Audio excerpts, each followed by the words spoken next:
राधे राधे। रमाई काशी की कथा। युधिष्ठिर ने पूछा, जनार्दन, मुझ पर आपका स्नेह है, अतः कृपा करके बताइए, कार्तिक के कृष्ण पक्ष में कौन सी एकादशी होती है। भगवान श्री कृष्ण बोले, राजन, कार्तिक के कृष्ण पक्ष में जो परम कल्याणमयी एकादशी होती है वह रमा के नाम से विख्यात है। रमा परम उत्तम है और बड़े बड़े पापों का हरने वाली है। पूर्व काल में मुचुकुंद नाम से विख्यात एक राजा हो चुके हैं, जो भगवान श्री विष्णु के भक्त और सत्य प्रतिज्ञा थे। निष्कंटक राज्य का शासन करते हुए उस राजा के यहाँ नदियों में श्रेष्ठ चंद्रभागा कन्या के रूप में उत्पन्न हुई। राजा ने चंद्रसेन कुमार शोभन के साथ उसका विवाह कर दिया।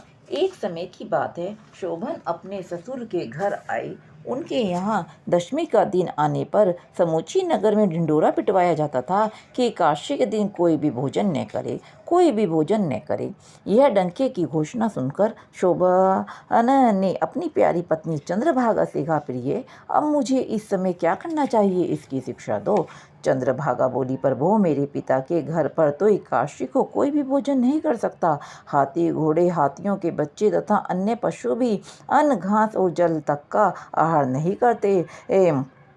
फिर मनुष्य एकादशी के दिन कैसे भोजन कर सकते हैं। प्राणनाथ, यदि आप भोजन करेंगे तो आपकी बड़ी निंदा होगी। इस प्रकार मन में विचार करके अपने चित्त को दृढ़ कीजिए। शोभन ने कहा, प्रिय, तुम्हारा कहना सत्य है, मैं भी आज उपवास करूंगा। देव का जैसा विधान है वैसा ही होगा। भगवान श्री कृष्ण कहते हैं, इस प्रकार दृढ़ निश्चय करके शोभन ने व्रत के नियम का पालन किया। अक्षुधा से उनके शरीर में पीड़ा होने लगी, अतः वे बहुत दुखी हुए।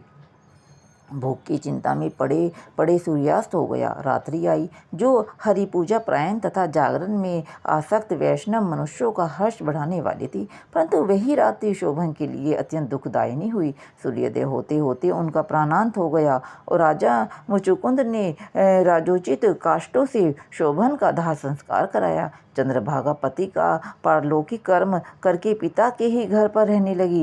नृपश्रेष्ठ, रमा नामक एकादशी के वर्ष के प्रभाव से शोभन मंदराचल के शिखर पर बसे हुए परम रमणीय देवपुर को प्राप्त हुआ। वहाँ शोभन दित्य कुबेर की भांति शोभा पाने लगा। राजा मुचुकुंद के नगर में सोम शर्मा नाम से विख्यात एक ब्राह्मण रहते थे। वे तीर्थ यात्रा के प्रसंग से घूमते हुए कभी मंदराचल पर्वत पर गए। वहाँ उन्हें शोभन दिखाई दिए। राजा के दामाद को पहचान कर वे उनके समीप गए। शोभन भी उस समय द्विज श्रेष्ठ सोम शर्मा को आया जान शीघ्र ही आसन से उठकर खड़े हो गए और उन्हें प्रणाम किया। फिर अपने ससुर राजा मुचुकुंद का, प्रिय पत्नी चंद्रभागा का और समस्त नगर का कुशल समाचार पूछा। शोभा शर्मा ने कहा, राजन, वहाँ सबकी कुशल है। यहाँ तो अद्भुत आश्चर्य की बात है, ऐसा सुंदर और विचित्र नगर तो कहीं किसी ने भी नहीं देखा होगा। बताओ तो सही, तुम्हें इस नगर की प्राप्ति कैसे हुई।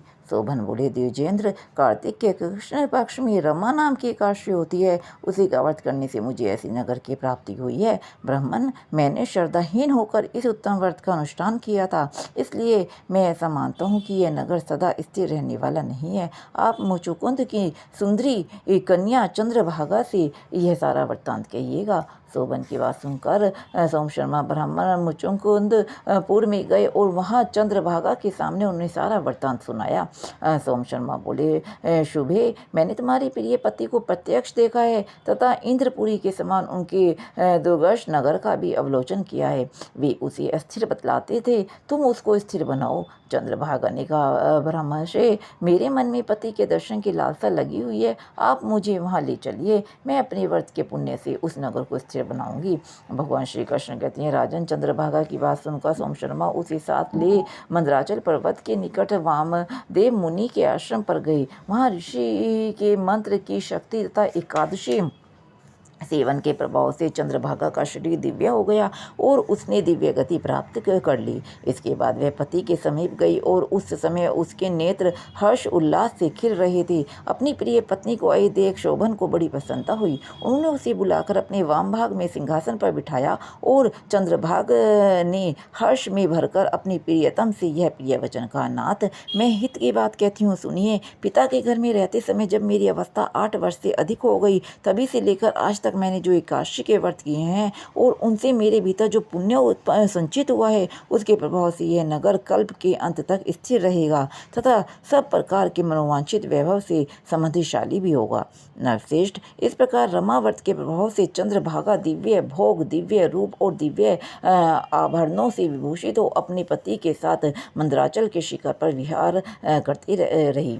राजन, मैंने तुम्हारे समक्ष रमा नामक एकादशी का वर्णन किया है। यह चिंतामणि तथा कामधेनु के समान सब मनोरथों को पूर्ण करने वाली है। मैंने दोनों पक्षों के एकादशी व्रतों का पापनाशक महत्व बताया है। जैसा कृष्ण पक्ष की एकादशी है वैसे ही शुक्ल पक्ष की भी एकादशी है, उनमें भेद नहीं करना चाहिए। जैसे सफ़ेद रंग की गाय हो या काले रंग की, दोनों का दूध एक सा ही होता है, इसी प्रकार दोनों पक्षों की एकादशियों को भी समान हो मानना चाहिए। जो मनुष्य एकादशी व्रतों का महात्म्य सुनता है वह सब पापों से मुक्त हो श्री विष्णु लोक में प्रतिष्ठित होता है। राधे राधे। श्रीमन नारायण नारायण हरि हरि।